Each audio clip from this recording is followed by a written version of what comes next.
विरारमध्ये 12वीच्या उत्तर पत्रिका जळून खाक झाल्यात। विरारमध्ये शिक्षिकेच्या घराला आग लागली आणि या आगीमध्ये तपासणीसाठी आणलेल्या उत्तर पत्रिका जळून खाक झाल्या।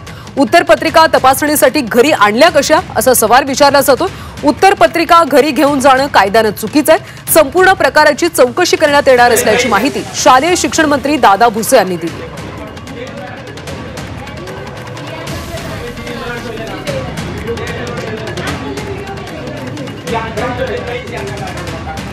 विरारमध्ये राहणाऱ्या एका शिक्षिकेने उत्तर पत्रिका तपासण्यासाठी घरी आणल्या होत्या, मात्र सोमवारी घरात लागलेल्या आगीमध्ये संपूर्ण उत्तर पत्रिकेचा गठ्ठा जळून खाक झाला। विरार पश्चिम आगाशी परिसरात ही शिक्षिका राहणारी होती। 12वीच्या उत्तर पत्रिका शाळेत तपासणं बंधनकारक असताना या उत्तर पत्रिका घरी कशा पोहोचल्या असा प्रश्न उपस्थित होतो। तर या संपूर्ण प्रकाराची चौकशी करण्यात येणार अशी माहिती शालेय शिक्षण मंत्री दादा भुसे यांनी दिली।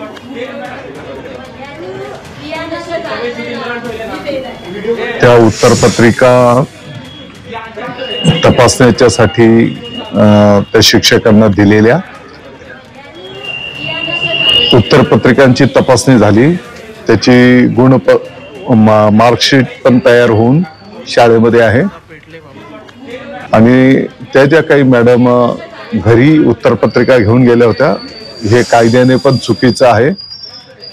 आणि आपण जर बघितलं की पुढच्या याच्यात ते काही जळून आढळून आलेले आहेत।